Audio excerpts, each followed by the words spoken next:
So we have Maimone, attorney Maimone with Maimone Legal, here to shed some light on the EB-5. And we have another wonderful guest, Mr. Fernando Mello, who, Fernando, tell us a little bit about you and how you relate to the EB-5 program. Hi, everyone. I am Fernando Mello. I'm a consultant specialized in investments that qualify for visas in the United States.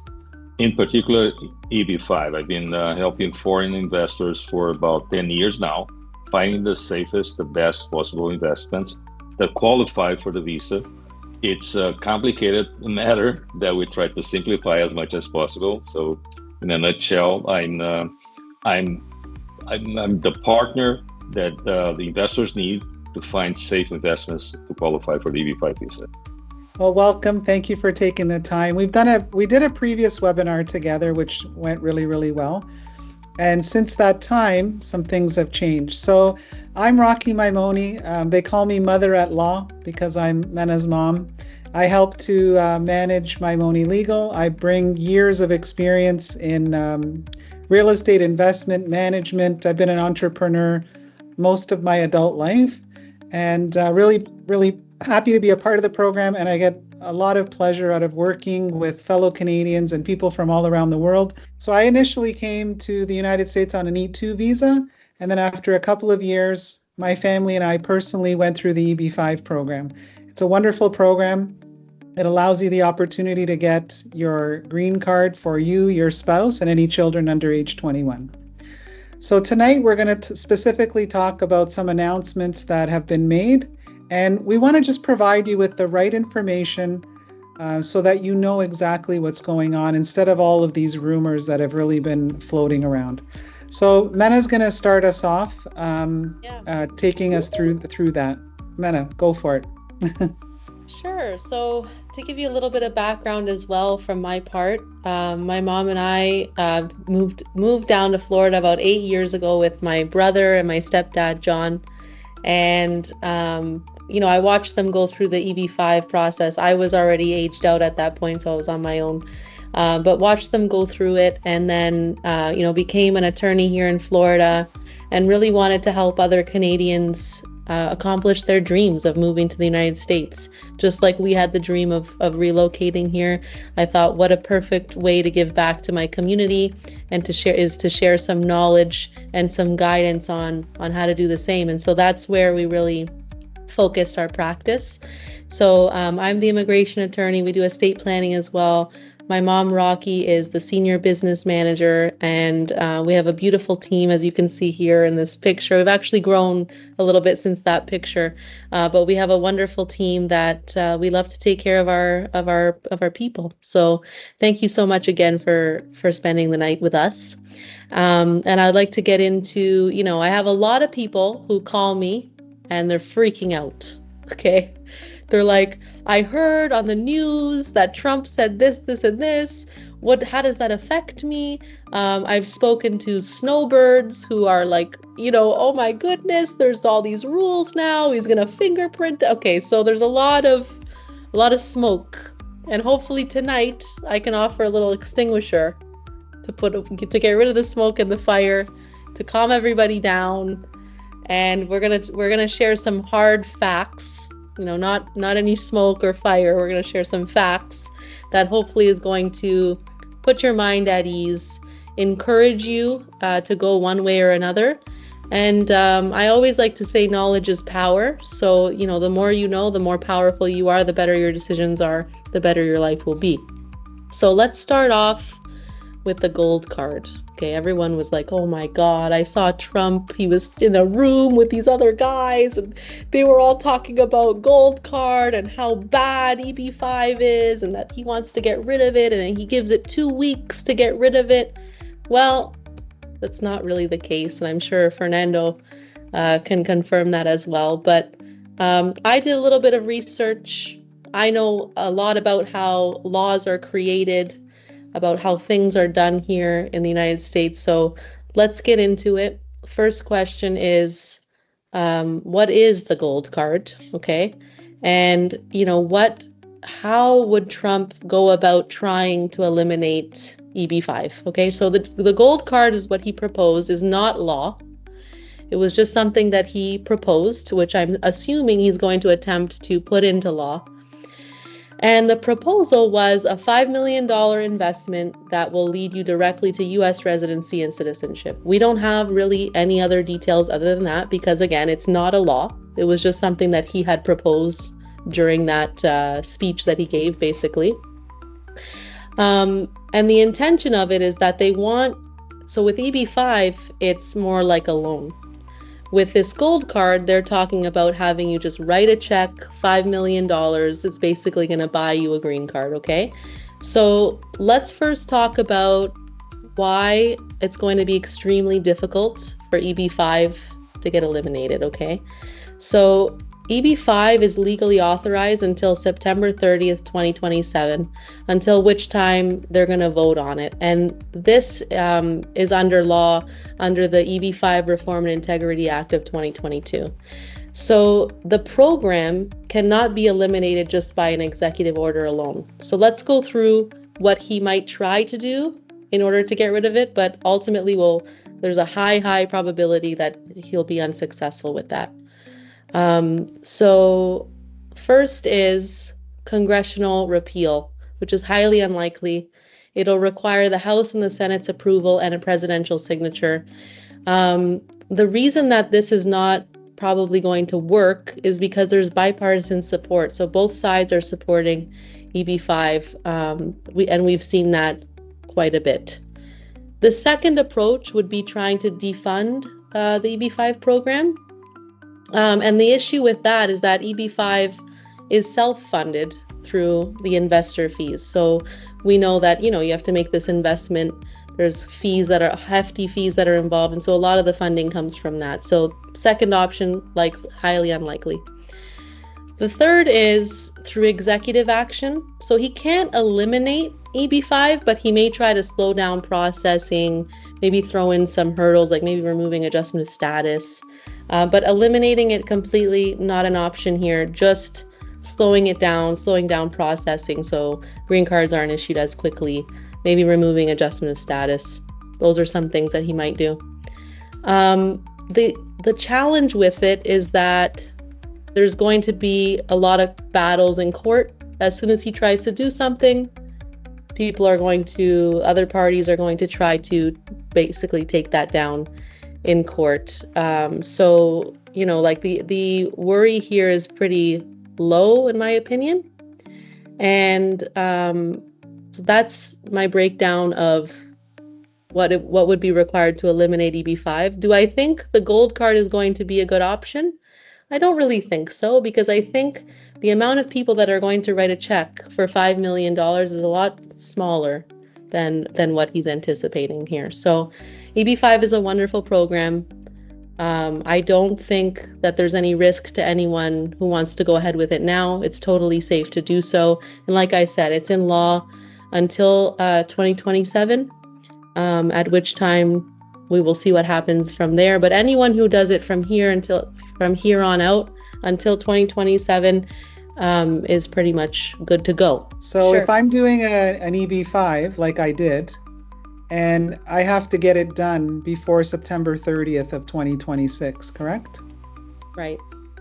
Because from what I read, I think on January 1st, 2027 is when the current EB-5 program as it sits is in effect until. So what has to happen is before its expiry, so after September 30th, I think Congress and the Senate have to vote on it and decide what that program is going to look like going forward, how many years it's going to be in place, what the minimums are. But if I do it before September 30th, I get grandfathered, right? I get to use the current program as it sits. That's right. And so that's why I've been telling a lot of people who have been asking me about EB-5, if you are considering it, now is the time to go ahead and do it. Because we don't know what that vote is going to look like, right? We don't know if there's going to be delays. Like I said, one of the things that Trump could try to do is to, impose delays in the program. We don't know, like processing delays. So we don't know how long it may take. And if you hold off, as it sits right now, it's great. if you hold off, you don't know what those changes are going to look like. So if you're considering it, I would totally do it this year, or even early next year. It's definitely a great option to pursue if you want a green card. Can you tell me, if my family and I are in Canada right now and we're considering the EB-5, do I have to stay in Canada? Can I come to the US? Like, what are my options currently under the current program? Currently, you can do either or. So you can do consular processing, where the visa will get processed through the consulate, and that would allow you to stay in Canada. You can still visit like you do now, but it's just processing in the background until it's time for approval. Or you can do adjustment of status. So at any time during this process, if you decide that you want to move to the United States, or at the time we file, we can do a concurrent adjustment of status filing. What does that mean?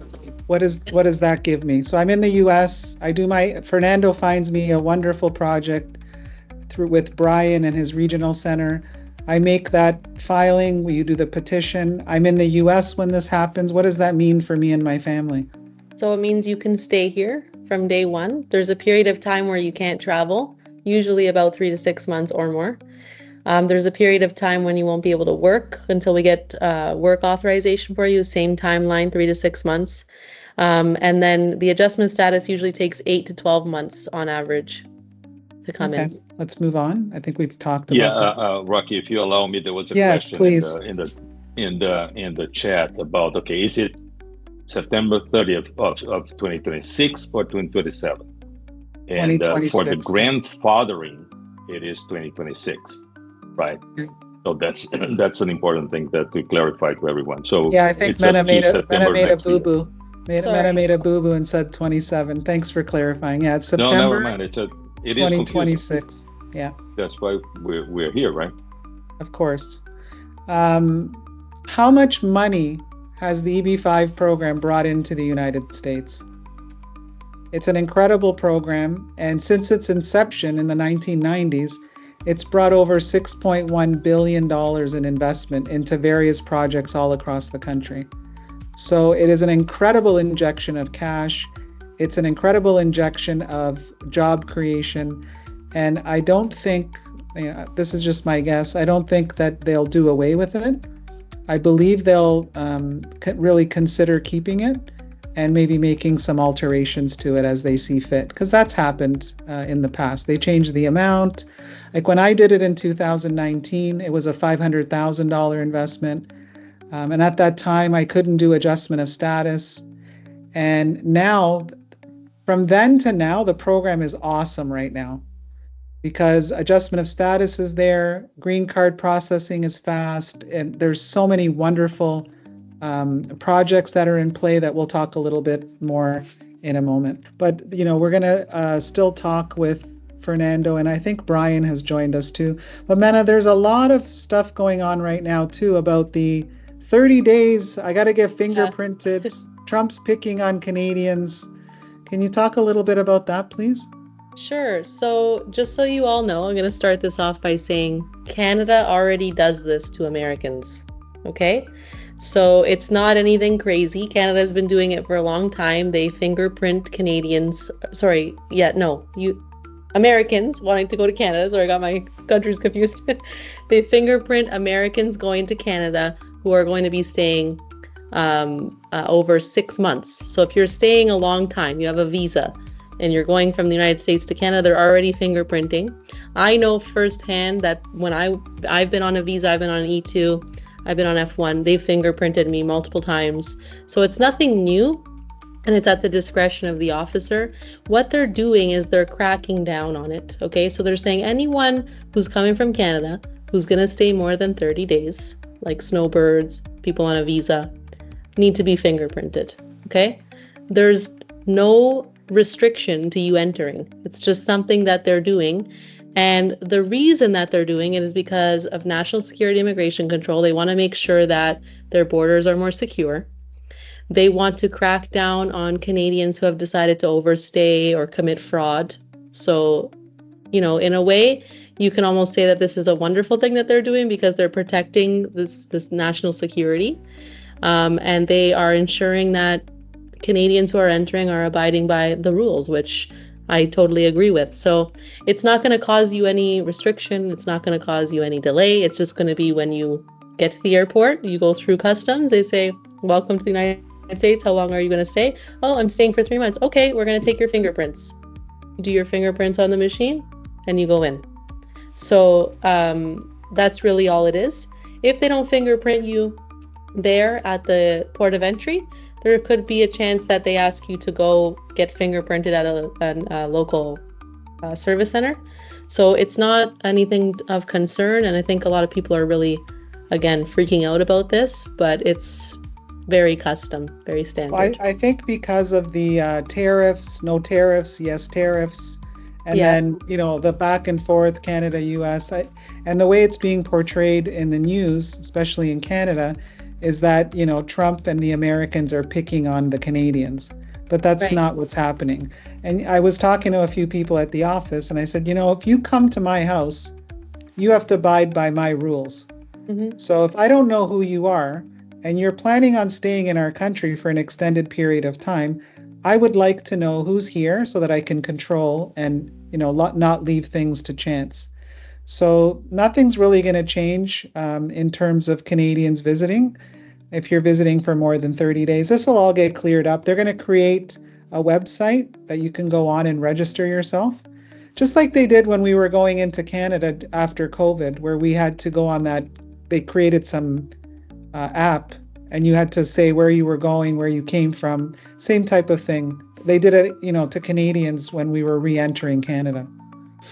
Okay, so Fernando, we'd love to know what your thoughts are about the current EB-5 situation, and maybe you can touch upon some of the things that Mena has highlighted as well. Yeah. Okay. Great. Thank you. Let me make some remarks about that. That I was taking mental notes here. The number of EB-5 visas, including applicants and family members, over the lifetime of the program, since it was created in 2000, was close to 140,000 visas, 140,000 green cards, only over 25 years, right? So yeah, that is a small amount. It's even more than that, 1990, right? 35 years, right? So it's a very small number of people. That's exactly what the qualified people that the United States wants coming to the country, right?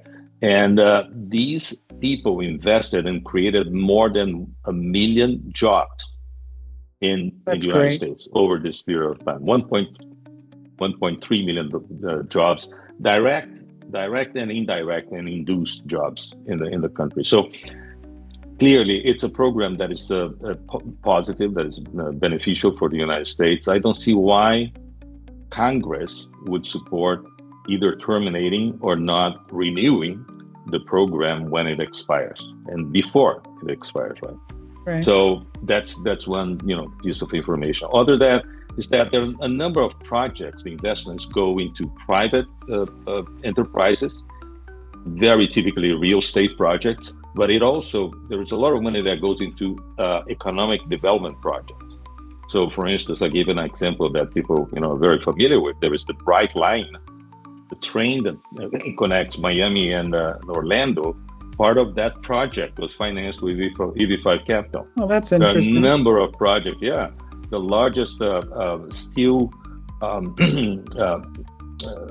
factory in Arkansas was financed with EB-5 capital. There are a number of things, roads, all kinds of infrastructure projects that were financed with the EB-5 capital. So I don't see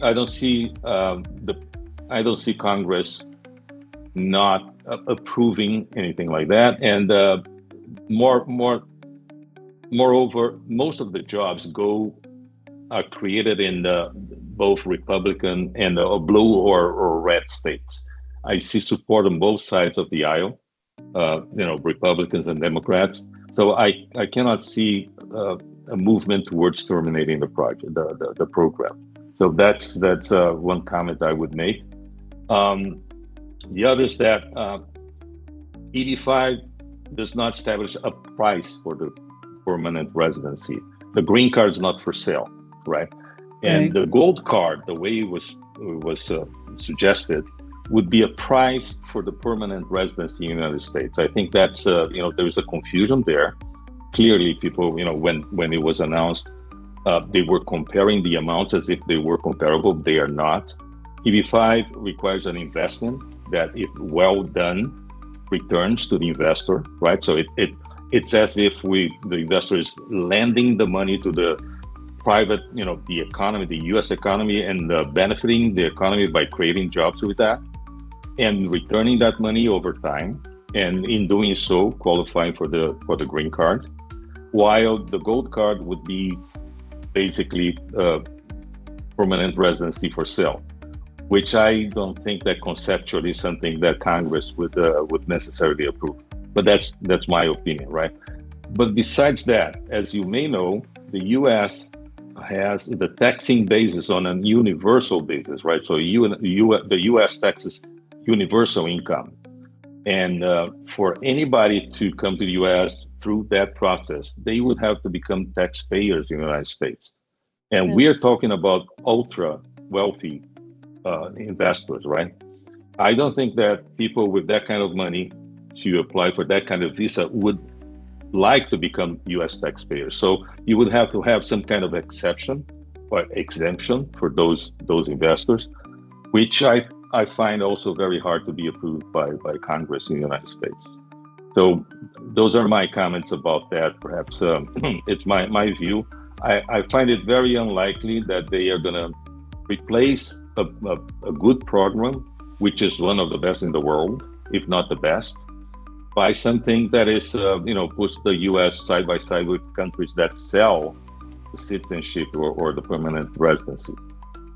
Fernando, what do you think of the EB-5 program currently? And you've been in the EB-5 space for a long time, and currently with processing times, the quality of projects that are out there, the adjustment of status, what do you think of the current one that's in place right now? Well, I can give you my personal experience. In 2013, I was investigating about EB-5 for myself.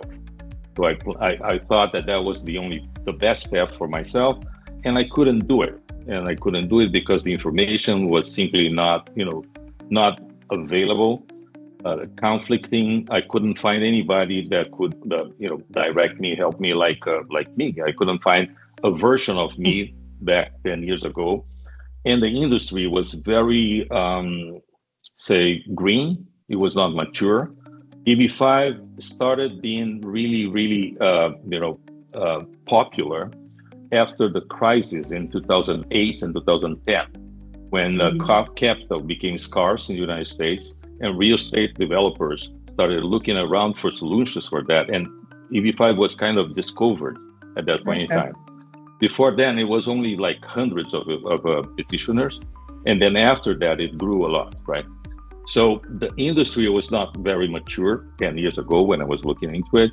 But after the RIA, the reform that happened in 2022, the changes were very, very positive. So now the petitioner, in the past, they had to wait outside the country or with some other visa until it was approved for a very long time, 5 years, 6 years or more.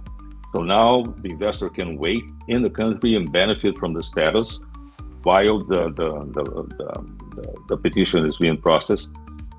There are set-asides that create a priority processing for rural projects, for infrastructure projects, which is another thing. I mean, we're seeing EB-5 petitions being approved in 10, 12 months, while just 2 years ago that was impossible. Yeah.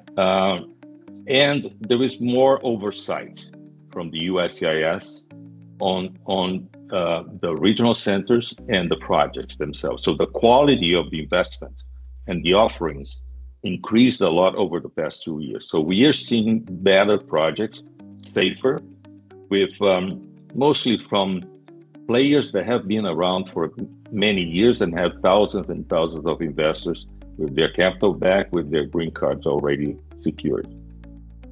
Yeah, when I applied, it was 2019, and I was pre-RIA, And yes, it was a much longer process. I couldn't adjust status until after 22. And the average processing time was, 4 or 5 years. It took 5 years for me to get approved. And we've seen people who've been approved in under 12 months, especially if they're in a rural project. So things have really gotten much better. There were actual people from my time who canceled and then redid it fresh because it was faster than waiting with the prior, the way that it was pre 2022. So I'd like to introduce you to Brian. Brian works at a regional center and has been in the EB-5 space for many, many years. He has worked a lot with Fernando and with us lately.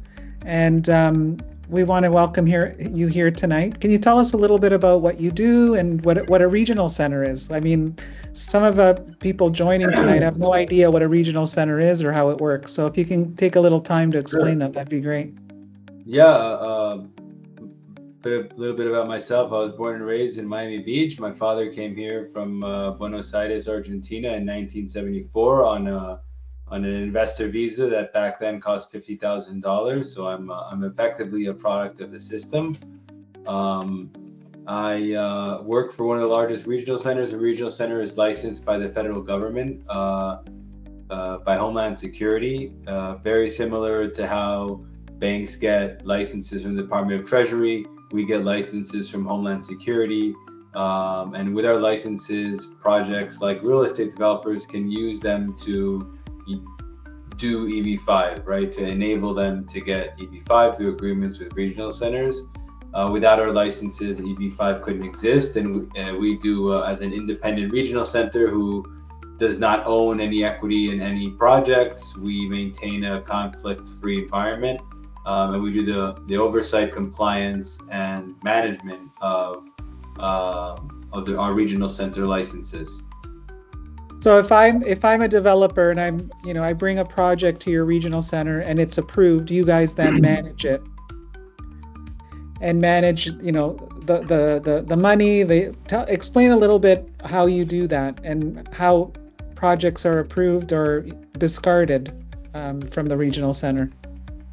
Yeah, all of our projects are, we're very strict. I would say that our regional center is probably the safest, it has the safest projects in the industry. All our projects are financed, they're all under construction, they're all creating jobs, they are all issuing, you're all going to get secured loans from these projects, and they're going to have collateral guarantees covering at least, all the equity and senior loans and, EB-5 loans in the whole project. Right. So that's going to be, that's a good thing about us is that we pretty much cookie cutter all of our risk mitigation in that regard. They're just, our projects are just going to vary with, locations, asset classes, percentages, etc. So would you be able to share one example of something that's currently at your regional center that you feel is a good investment in your opinion? Just a general overview.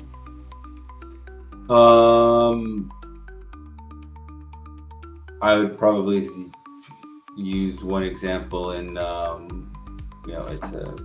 it's an active adult community for 55 plus, single family home, under construction, jobs being created, fully financed, financing guaranteed.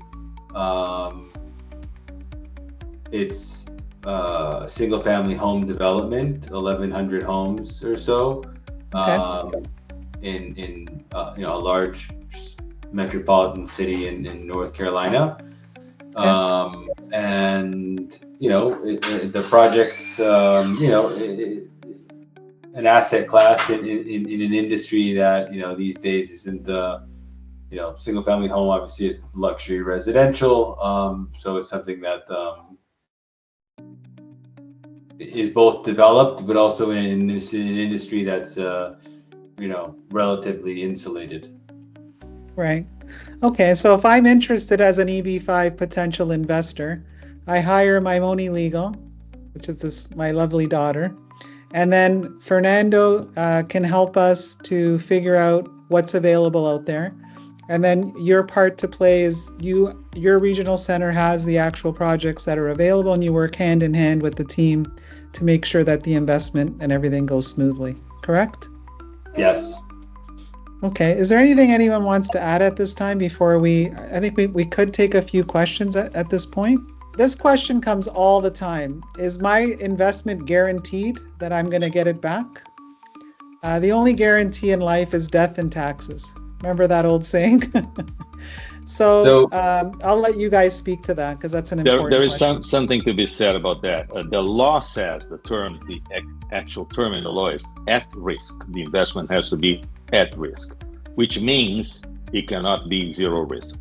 Now that is interpreted as risky, which is not the same thing, right? The money, the investment has to be at risk, meaning that you cannot buy a property, for instance, right? Which, by the way, I mean, obviously can vary in value, appreciate, but you are not contributing to the economy by just buying a property, right? So you have to invest in a new commercial enterprise. So it's got to be a commercial enterprise, the development of a real estate property, for instance, and it has to be at risk. Now, over time, over the lifetime of the program, the USCIS was tested by the industry with a number of protections for the investors, and progressively approved a number of things that were not conceivable 10 years ago. So, for instance, the projects can offer collateral,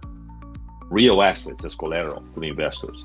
The projects can offer completion guarantee that the project will be completed, that the jobs will be created. So the only guarantee that the developers or the regional centers cannot provide is a guarantee that the full investment will be returned. But the fact that there is no guarantee for that doesn't mean that cannot be mitigating factors of the risks involved. Brian, I think you were to say something. Just to add to that as an example, you can have an asset that the project owner, developer owns, and that asset can be worth a lot more than all outstanding debt, including the EB-5 debt. And you could have collateral guarantee that locks that developer in, and so they can't just declare bankruptcy and walk away, right? Which is the case for our projects in general. That's how we can have a collateral guarantee. A double E guarantee is not allowed. Guarantee with a Y is allowed. Yeah, so the investor gets to get their loan secured by the equity that's in the project. It's like registering a lien or a mortgage on the property, which is not all projects. Yeah, not all of them. But that's where a good quality information, good analysis, and good support helps a lot, because then we help differentiating and finding out the ones that are safer versus the ones that are not. Absolutely. And that's why I love Brian's regional center and the last discussion that we had, which offers those types of things. And you're absolutely right, not all of them do. So that's where you come in, Fernando. I know that a lot of what you do is to walk the potential investor through the process.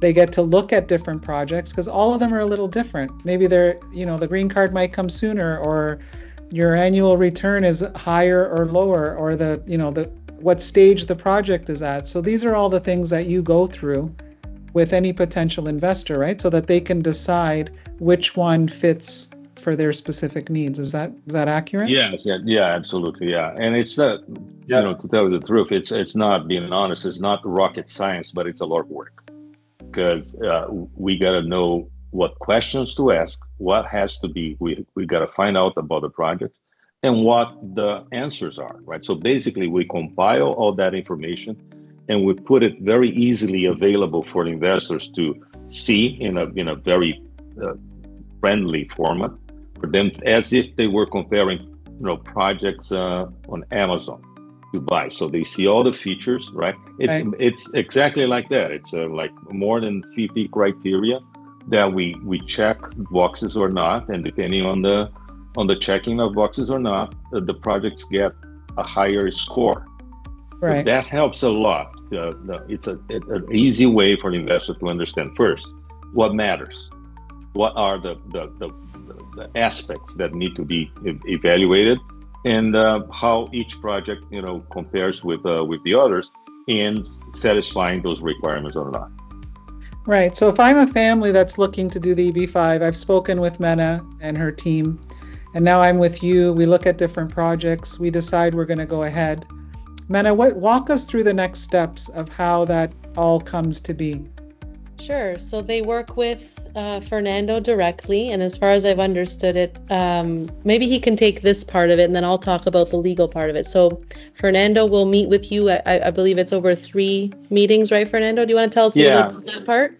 Yeah, it depends on the investor. It depends on there are people that are more detail oriented. There are people that are less detail oriented. So we do it top down in a progressive way, and if the client requires more and more information, that it's going to be available, but we start in a very summarized way and go layer by layer in terms of details. So it could take 2 to 4 meetings, which we conduct normally over Zoom, 1-hour meetings every time, and once a week, because after every session there is a lot of thinking. So there are follow-ups and the materials that are provided to the clients. So they think about them, we reconvene, and then we move forward. So in 2 or 3 sessions, an investor typically makes up their minds about 1 or 2 selections, and then we go into more detail. Then they're introduced to the regional centers, and they confirm they will receive much more information about that. They will confirm everything that we talked about, and that's when you come in. Right. So then once they indicate to me that they're ready to move forward, they retain the firm. They've already worked with Fernando and possibly Brian, and at that point have likely made the investment, but usually it's a little bit before then. Once they know the project that they're going to choose, they come to us. So they retain the firm. We typically have a kickoff call with them where we will walk them through the forms that we're going to require. So there's a bunch of forms for the family, and if you're doing adjustment of status, there's individual forms for each individual member of the family as well. So we will walk them through that. We will walk them through the supporting documents that they're going to need on their end, which is a pretty extensive list, and then kind of work together with them and with Fernando and Brian. The regional center will provide me with all of these supporting documents when it comes to the project, so the project side, whereas the client will provide me all the documents that are personal to them that they would only have access to. Once all of that is put together, I'll work with my team to compile the final petition, which is comprised of the filing fees, the government filing fees, the documents supporting the project, the forms, and the personal documents for each petitioner and their family, and we will send that off. And depending on what they chose to do, so if it's consular, they're free to travel back and forth to the United States as they've been doing. The petition just processes from there out of the consulate. They will be issued a receipt notice that we will use to track the case. If it's adjustment of status, like I mentioned before, they'll be in the United States already. We'll adjust their status. 3 to 6 months, we'll request work and travel authorization, and then about 8 to 12 adjustment of status will come through, all the while being in the United States. So that's really our process. So what if I'm on an E2? I'm already here. Mm-hmm. And then this is what happened to me. I was going to say, this is your story. And then there was a question. And then I decide that I want to do an EB-5. What happens? Yeah, so if you're already here on E2, it's the same thing as adjustment of status that I just mentioned. So you can decide, actually. You can decide to stay on your E2. If you want no interruption to your ability to work, you can stay on E2 and process it through the consulate. But keep in mind that when it does come time with that, when you get the approval, you will have to go up to Montreal to process the visa. Whereas if you're doing adjustment status, yes, there's a little bit of time where you may not be able to leave the country, or there's a little interruption to your work, but you won't have to leave the United States and stay in Canada or wherever you're from for any time. So someone's asking about more examples of EB-5 projects. I mean, there are literally hundreds across the United States. As Fernando mentioned, there's infrastructure projects, there's residential, commercial, there's hotel. I mean, you name it, there's probably an EB-5 project going. What you do have to do is make sure you're with the right people guiding you. When I did my EB-5 investment, the broker that I used, I paid him $50,000 to find me a project, which I later found out he was getting paid by the project as well. But it's okay, it worked out. Then when I met Fernando, I was like, what? Where have you been all my life? So I love the way Fernando works, and I think we're all on the same page when it comes to this. We want to make sure that you and your family are truly satisfied with the decision that you make in terms of your immigration, in terms of your investment. And so if I can speak to this, Fernando takes a very small retainer. You want to share the amount with us, Fernando? Yeah, no problem, because it's not a price. It's a return, as you know, it's reimbursed to the investor, right? It's $2,000. So you pay him a $2,000 retainer, you get his time. If you then, and when you move forward, that $2,000 is returned back to you. If you decide after, extensive research with Fernando, and $2,000, you're well worth it. You're worth 10 times that, in my opinion. But if you decide not to move forward, you've made an investment of $2,000 to find out, if this is something that could have worked for your family. So in terms of the projects, working with a good regional center, I love Brian's Regional Center because of the way they scrutinize their projects. And a lot of them don't offer what Brian's Regional Center offers. So it's a very, even from us, that's why we get along so well, it's a non-pressure exploration to see if this is a good fit for you. And we've had nothing but wonderful reviews. I'm going to talk a little bit about Mena and the work that she does. She works extensively, works hard, makes sure that she meets the deadlines. Fernando will guide you through, again, with no pressure, looking at different projects. And Brian's Regional Center, he's on the same page with us as well. They'll show you the projects that are available. If you think they're good for you and your family, then you go ahead. If not, then, it was nice exploring. There's a question here that says, Mena, how does the gold card, that whole ordeal, affect E2 applicants? It doesn't. Right. Okay. Completely that was easy. Not related at all. Okay. Okay, let me just see here. There was some date about the dates. Someone's asking about dual citizenship. Yes, you can have dual citizenship once if you do end up going through the naturalization process 5 years out. What happens to your Canadian assets? Well, I think that's more of a tax question. And we did do a webinar on tax, so go check that out. But it depends on what you want to do with your Canadian assets. If you want to keep them, you want to sell them off. If you want to exit Canada, there's a lot of tax background to that we can't really answer right now. Our CPA offers a 1-hour strategy session with you.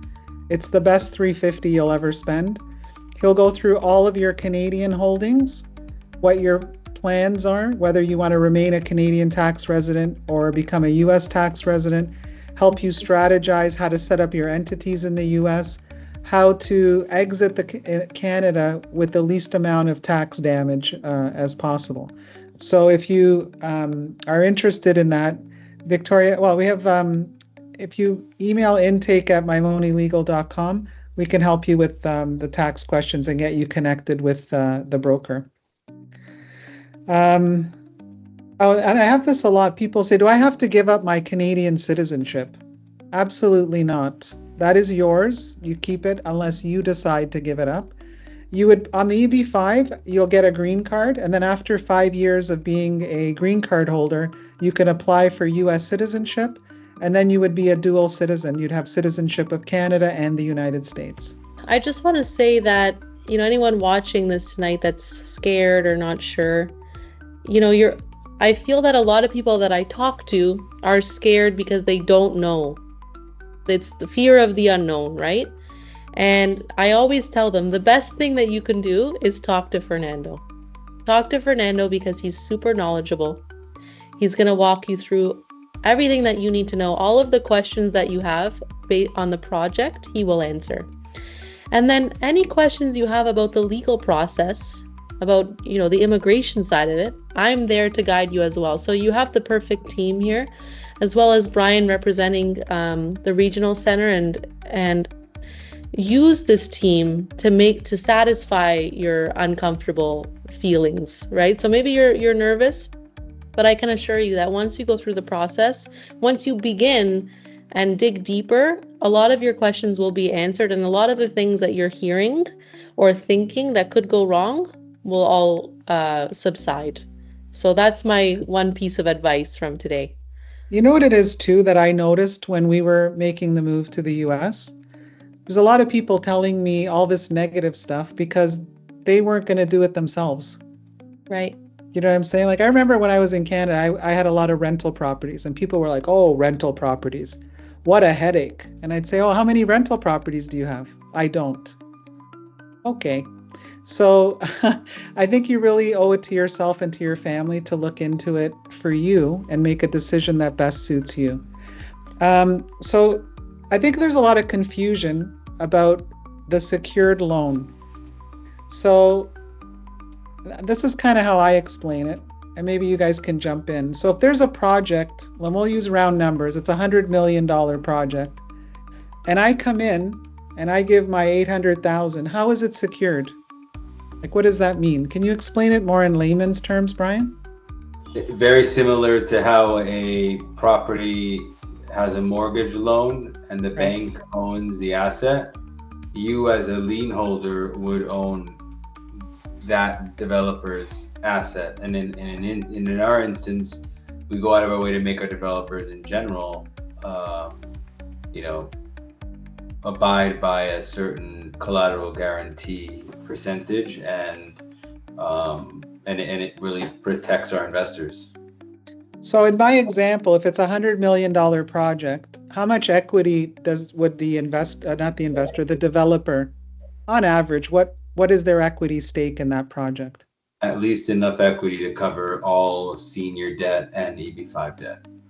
So if the EB-5 debt is, let's say it's 30 EB-5 investors at $800,000 each, that's $24 million. So you would require that the developer has at least $24 million plus any other senior debt in the project. So if anything happens and they're gone, the EB-5 project investors have collateral on that. Typically it's real estate, right? Yeah. Okay, so that's how you're protected, guys. It's just like doing a private mortgage.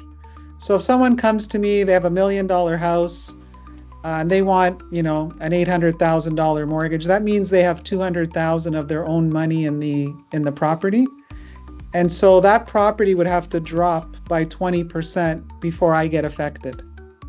So depending on how much equity is in the project, it gives you a greater amount of protection. I hope that we've explained that properly.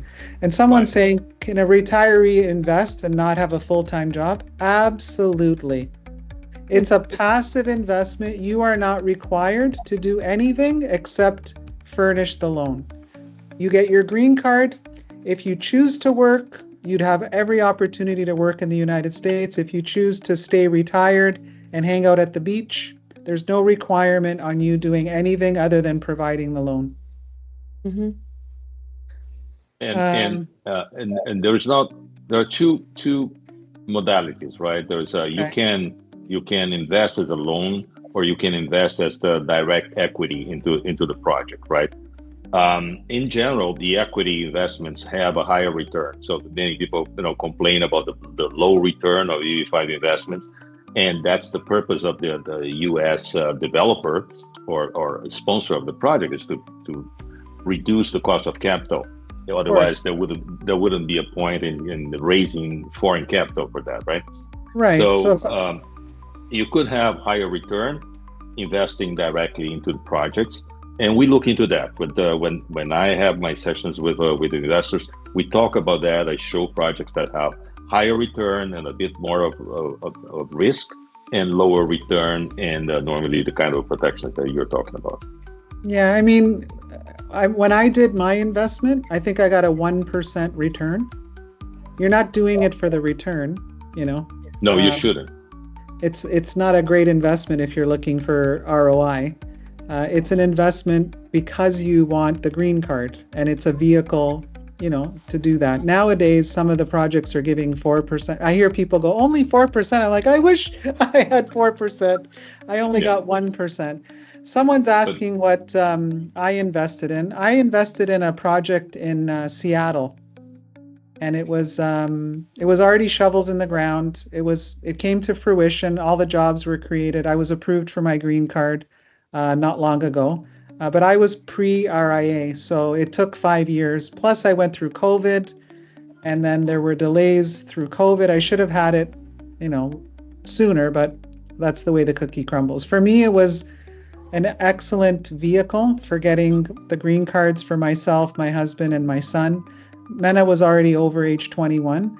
This is an important thing, too. If you have children who are getting close to that age, as long as we file and get a receipt notice prior to your child turning 21 years old, then that child will remain as a derivative applicant, as a beneficiary, even if the green card happens after age 21. So if you have kids, you know, getting up to that age, I would urge you to really take a look at it, because I'd hate for you to miss the opportunity to have all your kids included in that. Spouse is included. Yeah. So if you do an EB-5, it's you, your spouse, and any children under the age of 21 are included in your petition. Okay. Any last thoughts before we go? We're almost at the witching hour. It's almost 8:30. One thing that perhaps we mentioned I didn't mention very specifically, is that before the reform, the projects would, you know, it would last whatever they last, 5 years, 6 years, 4 years, but the investors could not withdraw before the legal process would entitle them, would allow them to withdraw. Now, after the reform, the sustainment period is shorter. Right. There is debate about that, etc. But basically, if you cannot get a better return on your money, the best way to reduce the exposure to that low return is to exit earlier, right? So it's a great benefit after the reform also, that, you know, nowadays investors can be withdrawing like in 3.5 or 4 years, while before the reform it wouldn't be less than 7 or 8 years. Thank you. I'm a victim of that. It's going to be a while. Where do we go from here? If you want to meet with us to talk about the EB-5, you can either book a free consultation. You can also email me. I take intake at maimonelegal.com. We'll set up a time either with myself or with Mena to discuss the EB-5 in greater detail. If you're interested in an E2, you want to say hello, family-based visas, estate planning, anything that you're looking to do here in the U.S., we've got you covered, and we'd be happy to assist you. So, Brian, thank you so much for taking the time. Any last thoughts before we go? No. Thank you so much for having me. Thank you, everyone, for your time. I just wanted to mention one last plug before we go. We have a Facebook group. Here it is. It's called Canadians Moving to Florida and the USA. We have about 72,000 Canadians part of the group, and would love for you to join us. The group, we work together as a community to help one another out.